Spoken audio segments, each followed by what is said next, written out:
Friends, Kerala veterinary and animal sciences യൂണിവേഴ്സിറ്റിയുടെ പുതിയൊരു recruitment notification വന്നിട്ടുണ്ട്. ഇതിലേക്ക് നിങ്ങൾക്ക് വിവിധ ക്വാളിഫിക്കേഷനുള്ളവർക്ക് അപ്ലൈ ചെയ്യാം. അപ്പോൾ നിങ്ങൾക്ക് അപ്ലൈ ചെയ്യാൻ താല്പര്യപ്പെടുന്നുണ്ടെങ്കിൽ നിങ്ങൾ വീഡിയോ സ്കിപ്പ് ചെയ്യാതെ മുഴുവനായിട്ടും കാണുക. നമ്മുടെ ചാനൽ ഇതുവരെ നിങ്ങൾക്ക് ഇത്തരത്തിലുള്ള നോട്ടിഫിക്കേഷൻ കാര്യങ്ങളൊക്കെ ലഭിക്കുന്നതിന് വേണ്ടിയിട്ട് നമ്മുടെ ചാനൽ ഇതുവരെ നിങ്ങൾ സബ്സ്ക്രൈബ് ചെയ്തെങ്കിൽ സബ്സ്ക്രൈബ് ചെയ്യുക, ബെല്ലേക്ക് എനേബിൾ ചെയ്ത് വെക്കുക. കറക്റ്റ് നോട്ടിഫിക്കേഷൻ കാര്യങ്ങളൊക്കെ നിങ്ങൾക്ക് ലഭിക്കും. അത് നിങ്ങളുടെ കൂട്ടുകാരിലേക്ക് നിങ്ങൾ ഷെയർ ചെയ്ത് കൊടുക്കുക. വീഡിയോ ഇഷ്ടപ്പെട്ടാൽ ലൈക്ക് ചെയ്യാനും മറക്കണ്ട. അപ്പോൾ നേരെ നമുക്ക് ഒഫീഷ്യൽ നോട്ടിഫിക്കേഷനിലേക്ക് വരാം. ഇതാണ് ഒഫീഷ്യൽ നോട്ടിഫിക്കേഷൻ. ഇത് വന്നിരിക്കുന്നത് ഫെബ്രുവരി 28-നാണ്. ഇതിൽ വിളിച്ചിരിക്കുന്ന പോസ്റ്റുകൾ ഏതൊക്കെ നോക്കാം.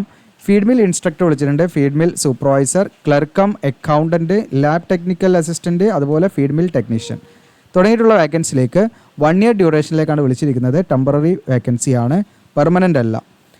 ഇതിലേക്ക് നിങ്ങൾക്ക് ക്വാളിഫിക്കേഷൻ നോക്കാം. നമുക്ക് ഓരോ വേക്കൻസിയുടെയും ക്വാളിഫിക്കേഷൻ ഇവിടെ കാണാം. നിങ്ങൾക്ക് ഫീഡ് മിൽ ടെക്നീഷ്യൻ, ഇതിലേക്ക് നിങ്ങൾക്ക് ഡെയിലി വേജ് ആയിട്ട് 730 രൂപയാണ് കിട്ടുക. അതിൽ നിങ്ങൾക്ക് മന്ത്ലി 19,710 വരെ നിങ്ങൾക്ക് ഏൺ ചെയ്യാൻ പറ്റും എന്നുള്ളതാണ് മാക്സിമം റെമ്യൂണറേഷൻ. ഇനി ഇതിൻ്റെ ക്വാളിഫിക്കേഷൻ എന്ന് പറയുന്നത് +2 ആണ്. ഒന്ന്, നിങ്ങൾക്ക് +2 പാസ്സായിരിക്കണം. പ്ലസ് അതിൻ്റെ കൂടെ ഇലക്ട്രിക്കലോ അതല്ലെങ്കിൽ മെക്കാനിക്കലോ അല്ലെങ്കിൽ ഫിറ്റർ, ഈ പറഞ്ഞിരിക്കുന്ന ഏതെങ്കിലും ഒരു ട്രേഡിൽ നിങ്ങൾക്ക് ഡിപ്ലോമ പാസ്സായിരിക്കണം. ഡിപ്ലോമ നിങ്ങൾക്ക് IT ആണെങ്കിലും ഇനി പോളിടെക്നിക് ആണെങ്കിലും പറ്റും. ഈ പറഞ്ഞിരിക്കുന്ന ഏതെങ്കിലും ട്രേഡിൽ നിങ്ങൾക്ക് മെക്കാനിക്കൽ അല്ലെങ്കിൽ ഫിറ്റർ അല്ലെങ്കിൽ ഇലക്ട്രിക്കലുമായി ബന്ധപ്പെട്ടുള്ള ട്രേഡിൽ നിങ്ങൾക്ക് എന്താണ് IT അല്ലെങ്കിൽ പോളിടെക്നിക് കഴിഞ്ഞിട്ടുണ്ടെങ്കിൽ നിങ്ങൾക്ക് അപ്ലൈ ചെയ്യാം. നിങ്ങൾ +2 പാസ്സായിരിക്കണം കേട്ടോ. ഫ്രഷേഴ്സിന് അപ്ലൈ ചെയ്യുന്ന പോസ്റ്റാണ് കേട്ടോ. ഇനി ഇവിടെ ലാബ് ടെക്നിക്കൽ അസിസ്റ്റൻറ്റ് 755 ആണ്. 20,385 വരെ നിങ്ങൾക്ക് മന്ത്ലി ഏൺ ചെയ്യാം maximum. BSc poultry production and business management കഴിഞ്ഞവർക്ക് അപ്ലൈ ചെയ്യാം. പിന്നെ ക്ലർക്കം അക്കൗണ്ടൻ്റ് ആണ്. ഇതിലേക്ക് നിങ്ങൾക്ക് എക്സ്പീരിയൻസ് ഉള്ളവർക്ക് കുറച്ചുകൂടെ മുൻഗണന ഉണ്ടായിരിക്കും കേട്ടോ. എക്സ്പീരിയൻസ് ഫീഡ് അനലിറ്റിക്കൽ ടെക്നിക്സിലുള്ള എക്സ്പീരിയൻസ് ഉണ്ടെങ്കിൽ. അടുത്തത് ക്ലർക്കം അക്കൗണ്ടൻറ്റിലേക്ക് BCom വിത്ത് ടാലി ആണ് പറയുന്നത്. നിങ്ങൾക്ക് പറയുന്ന ഫീഡ് മിൽ അല്ലെങ്കിൽ ഫാം അല്ലെങ്കിൽ ഹാച്ചറിയിലൊക്കെ ഉള്ള ഒരു എക്സ്പീരിയൻസ് ഉണ്ടെങ്കിൽ കുറച്ചുകൂടെ മുൻഗണന ഉണ്ടായിരിക്കും. ഫ്രഷേഴ്സിനും അപ്ലൈ ചെയ്ത് നോക്കാവുന്നതാണ്. അത് ഒരിക്കലും അത് നിങ്ങളുടെ ഒരു ചോയ്സാണ് കേട്ടോ. ട്രൈ ചെയ്ത് നോക്കാം. കാരണം ഇവിടെ അവർ പറയുന്നത് എക്സ്പീരിയൻസ് ഡിസറബിൾ ആയിട്ട് പറയുന്നുണ്ട് കേട്ടോ.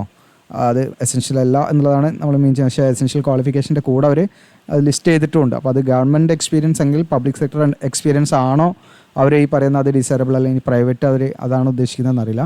അപ്പോൾ നിങ്ങൾക്കൊന്ന് ട്രൈ ചെയ്ത് നോക്കാവുന്നതാണ് ഫ്രഷേഴ്സിനും കേട്ടോ. അടുത്തത് ഫീഡ് മിൽ സൂപ്പർവൈസർ ആണ്. ഇതിലേക്ക് നിങ്ങൾക്ക് 750 പെർ ഡേ വെച്ചിട്ട് നിങ്ങൾക്ക് 2160 വരെ ഏൺ ചെയ്യാൻ പറ്റും. ഡിപ്ലോമ ഇൻ പോൾട്രി പ്രൊഡക്ഷൻ കഴിഞ്ഞവർക്ക് ഇതിലേക്ക് അപ്ലൈ ചെയ്യാം. ഫീഡ് മിൽ സൂപ്പർവൈസറിലായിട്ടുള്ള എക്സ്പീരിയൻസ് ഉണ്ടായിരിക്കണം. ഫീഡ് മിൽ ഇൻസ്ട്രക്ടർ ആണ്, 850 ആണ്. 22,950 വരെ ഏൺ ചെയ്യാൻ പറ്റും. ഡെയിലി വേജ് നിങ്ങൾക്ക് 850 കിട്ടും. അതുപോലെ BSc poultry production and business management കഴിഞ്ഞിരിക്കണം. ഇതിൽ പറഞ്ഞ പോലെ ഫീഡ് മിൽ അല്ലെങ്കിൽ ഫാം അല്ലെങ്കിൽ ഹാച്ചറിയിലൊക്കെയുള്ള എക്സ്പീരിയൻസ് ഉണ്ടെങ്കിലും മുൻഗണന ഉണ്ടായിരിക്കും എന്നുള്ളതാണ്. അപ്പോൾ ഇത്രയാണ് ഇതിൻ്റെ ക്വാളിഫിക്കേഷൻ കാര്യങ്ങൾ. അപ്പോൾ എക്സ്പീരിയൻസ് നിങ്ങൾ ഫ്രഷേഴ്സിനും അപ്ലൈ ചെയ്ത് നോക്കാവുന്നതാണ്. പിന്നെ ഈ ഫീഡ് മിൽ ടെക്നീഷ്യനിലേക്ക് യാതൊരുവിധ എക്സ്പീരിയൻസും വേണ്ട, അത് ഫ്രഷേഴ്സിനുള്ള പോസ്റ്റ് തന്നെയാണ്. ബാക്കിയുള്ളതിലൊക്കെ എക്സ്പീരിയൻസ് ഉള്ളവർക്കായിരിക്കും കുറച്ചും കൂടെ മുൻഗണന ഉണ്ടായിരിക്കുക. ഇനി ഇതിലേക്ക് നിങ്ങൾക്ക് അപ്ലൈ ചെയ്യേണ്ടത് എങ്ങനെയാണെന്ന് വെച്ചാൽ നമ്മൾ പോസ്റ്റ് വഴിയോ അല്ലെങ്കിൽ നിങ്ങൾക്ക് പേഴ്സൺ വഴിയോ അപ്ലൈ ചെയ്യാം. ഡയറക്റ്റായിട്ട് അവിടെ കൊണ്ടു കൊടുക്കാം. ഇനി അതെല്ലാം നിങ്ങൾക്ക് സ്പീഡ് പോസ്റ്റ് നിങ്ങൾക്ക് കൊടുത്ത് പെട്ടെന്ന് തന്നെ അപ്ലൈ ചെയ്യാവുന്നതാണ്. അങ്ങനെ അപ്ലൈ ചെയ്യേണ്ട അവസാന തീയതി മാർച്ച് 15 വരെയാണ് സമയമുള്ളത്. മാർച്ച് 15 ഈവനിങ് 3 മണിൻ്റെ മുൻപായിട്ട് നിങ്ങൾ അപ്ലൈ ചെയ്യണം. അപ്പോൾ നിങ്ങൾക്ക് പോസ്റ്റലായിട്ട് സ്പീഡ് പോസ്റ്റായിട്ട് അയച്ചു കൊടുക്കാവുന്നതാണ്. ഇനി ഇവിടെ നിങ്ങൾ അയച്ചു കൊടുക്കേണ്ട മെയിൽ വിലാസം ഇവിടെ കൊടുത്തിട്ടുണ്ട്. സ്പെഷ്യൽ ഓഫീസർ മുതൽ നിങ്ങൾക്കിവിടെ കാണാം, കേരള 68-601 എന്ന് പറയുന്നത് ഈ അഡ്രസ്സാണ് നിങ്ങൾ അയച്ചു കൊടുക്കേണ്ടത്, ഈ അഡ്രസ്സിലേക്ക്. അപ്പോൾ നിങ്ങൾ അയച്ചു കൊടുക്കുമ്പം ഒരു അപേക്ഷാ ഫോം ഉണ്ട്, അത് ഫില്ല് ചെയ്യണം. ഒരു ഡിക്ലറേഷൻ ഫോം ഉണ്ട്, അത് ഫില്ല് ചെയ്യണം. എന്നിട്ട് നിങ്ങളുടെ സെൽഫ് അറ്റസ്റ്റഡ് ആയിട്ടുള്ള നിങ്ങളുടെ എഡ്യൂക്കേഷൻ ക്വാളിഫിക്കേഷൻ അതുപോലെ നിങ്ങളുടെ എക്സ്പീരിയൻസ് തുടങ്ങിയുള്ള സർട്ടിഫിക്കറ്റ് ഒക്കെ ഫോട്ടോസ്റ്റാറ്റ് എടുക്കുക. എന്നിട്ട് അത് നിങ്ങൾ സെൽഫ് അറ്റസ്റ്റ് ചെയ്യുക. അതിൻ്റെ കൂടെ നിങ്ങൾ നിങ്ങളുടെ അപേക്ഷയുടെ കൂടെ വെച്ചിട്ട് ഓർഡർ പ്രകാരം കറക്റ്റ് നിങ്ങൾ എന്ത് ചെയ്യണം, അത് അയച്ചു കൊടുക്കണം. അങ്ങനെ നിങ്ങളുടെ അപേക്ഷ അവർ സ്വീകരിച്ച് നിങ്ങൾ എലിജിബിൾ ആണെന്ന് കണ്ടെത്തിയാൽ നിങ്ങളെ ഇൻ്റർവ്യൂവിന് വിളിക്കുക. അപ്പോൾ ഇതിലേക്കുള്ള സെലക്ഷൻ എന്ന് പറഞ്ഞാൽ എക്സാം ഒന്നുമില്ല, ഇൻ്റർവ്യൂ ആണ്. ആ ഇൻ്റർവ്യൂവിൻ്റെ ഡേറ്റും കാര്യങ്ങളൊക്കെ അവരെന്ത് ചെയ്യും, നിങ്ങൾക്ക് മെയിൽ വഴി നിങ്ങളുടെ ഫോൺ നമ്പർ വഴി നിങ്ങൾ അറിയിക്കും. അപ്പം ഫോൺ നമ്പറും മെയിലും ഇടയ്ക്കിടയ്ക്ക് നിങ്ങൾ ചെക്ക് ചെയ്യണം. 1 ഇയർ ഡ്യൂറേഷനാണ് ഇതിൻ്റെ കരാർ ഡ്യൂറേഷൻ വരുന്നത്. പാലക്കാടാണ് സ്ഥിതി ചെയ്യുന്നത്. ഇനി ഇവിടെ നിങ്ങൾക്ക് കാണാൻ പറ്റും, നിങ്ങൾ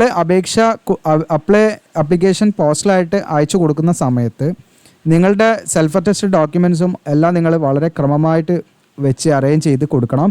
അപ്പോൾ അതിൻ്റെ ലിസ്റ്റ് കാര്യങ്ങളൊക്കെ ഞാൻ കാണിക്കാം എങ്ങനെയാണെന്നുള്ളത്. ഇനി നിങ്ങൾക്ക് എന്തെങ്കിലും ഡൗട്ട് കാര്യങ്ങൾ മൊബൈൽ നമ്പർ ഉണ്ട്, കോൺടാക്റ്റ് ചെയ്യാവുന്നതാണ്.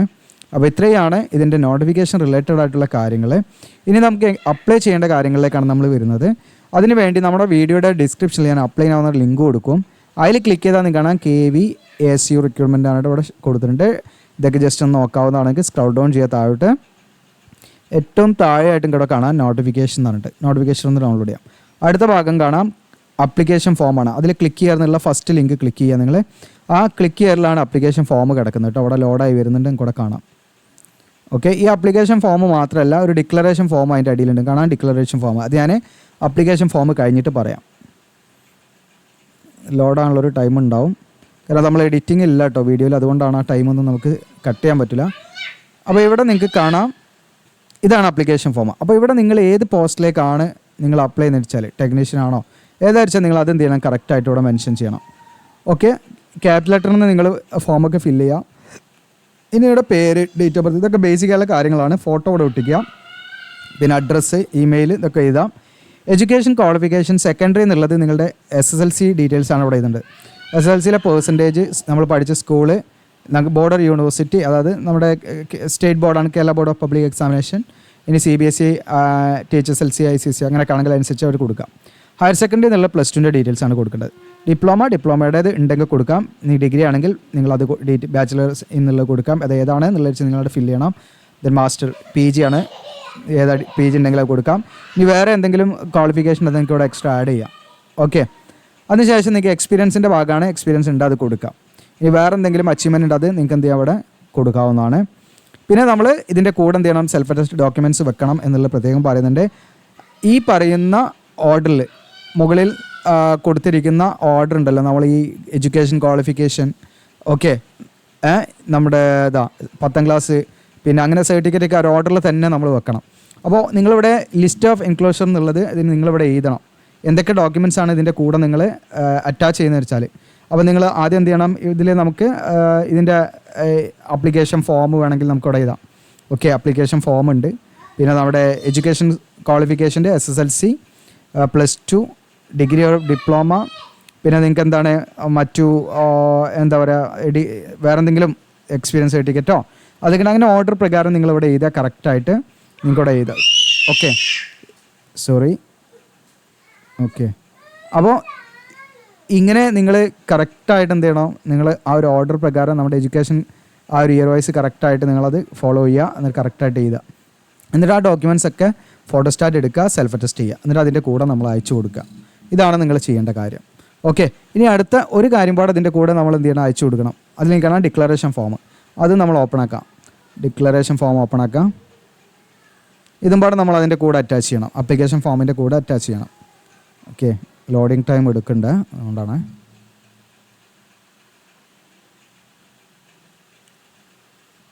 ഓക്കെ, യെസ്, ഇതവിടെ കാണാം നിങ്ങൾക്ക്.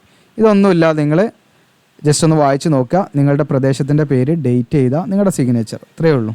ഓക്കെ, ഇതിൻ്റെ അടിയിലുള്ള ഭാഗം നിങ്ങൾ ഫില്ല് ചെയ്യേണ്ട. ഇത് ഓഫീസ് യൂസ് ആണ് കേട്ടോ. ഇവിടെ നമ്മൾ ഫില്ല് ചെയ്യാൻ പാടില്ല, അത് പ്രത്യേകം ശ്രദ്ധിക്കുക. ഓക്കെ, അപ്പോൾ പ്രത്യേകം ശ്രദ്ധിക്കുക. ഇത് ജസ്റ്റ് എന്ത് ചെയ്യുക, നിങ്ങൾ പ്ലേസ് ചെയ്താൽ ഡേറ്റ് ചെയ്താൽ നിങ്ങളുടെ സിഗ്നേച്ചർ, ഇത്രയും മതി. ഇത് ഓഫീസ് യൂസ് ആണ്, ഇവിടെ ഒന്നും നിങ്ങൾ ചെയ്യേണ്ട. ഇതും പാടെ നമ്മൾ എന്ത് ചെയ്യണം, അപേക്ഷയുടെ കൂടെ, അപേക്ഷാ ഫോമിൻ്റെ കൂടെ നമ്മൾ അയച്ചു കൊടുക്കണം. അത് പ്രത്യേകം നിങ്ങൾ ശ്രദ്ധിക്കുക കേട്ടോ. ഓക്കെ, ഇതിൻ്റെ കൂടെ തന്നെ നിങ്ങൾ പിൻ ചെയ്തിട്ട് ഡിക്ലറേഷൻ ഫോം ഉണ്ടല്ലോ, ഈ ഡിക്ലറേഷൻ ഫോം നമ്മുടെ ആപ്ലിക്കേഷൻ ഫോമിൻ്റെ കൂടെ തന്നെ നിങ്ങൾ പിൻ ചെയ്തിട്ട് അയച്ചു കൊടുക്കണം. ഓക്കെ, അത് വിട്ടു പോകരുത്, പ്രത്യേകം നിങ്ങൾ ശ്രദ്ധിക്കേണ്ട കാര്യമാണ്. അപ്പോൾ ഇത്രയാണ് ഇതിലേക്ക് നിങ്ങൾ ശ്രദ്ധിക്കേണ്ടത്. അപ്പോൾ നിങ്ങൾക്ക് വീഡിയോ ഇഷ്ടപ്പെട്ടാൽ ലൈക്ക് ചെയ്യാൻ മറക്കണ്ട. അതുപോലെ നിങ്ങളുടെ കൂട്ടുകാരിലേക്ക് ഷെയർ ചെയ്യാം. പിന്നെ എല്ലാവരും നമ്മുടെ ഇൻസ്റ്റഗ്രാമിൻ്റെ ലിങ്ക് ഒക്കെ ഉണ്ട് ഇവിടെ, ഇൻസ്റ്റഗ്രാമിലൊക്കെ ഫോളോ ചെയ്യാം. കാരണം ഇൻസ്റ്റയിൽ നിങ്ങൾക്ക് ഈ പറയുന്ന സ്റ്റോറിയൊക്കെ ഇട്ട് അപ്ഡേഷൻസ് ഒക്കെ പെട്ടെന്ന് നിങ്ങളിലേക്ക് എത്തിക്കാൻ പറ്റും. കാരണം എല്ലാവരും അധികം ഇൻസ്റ്റഗ്രാമൊക്കെയാണ് ഇപ്പോൾ യൂസ് ചെയ്യുന്നത്. അതുകൊണ്ട് നിങ്ങൾ ഇൻസ്റ്റഗ്രാം ഫോളോ ചെയ്യാൻ മറക്കണ്ട, എല്ലാവരും ഫോളോ ചെയ്യുക. ഓക്കെ, അപ്പോൾ മാക്സിമം ഷെയർ ചെയ്യുക. Thank you.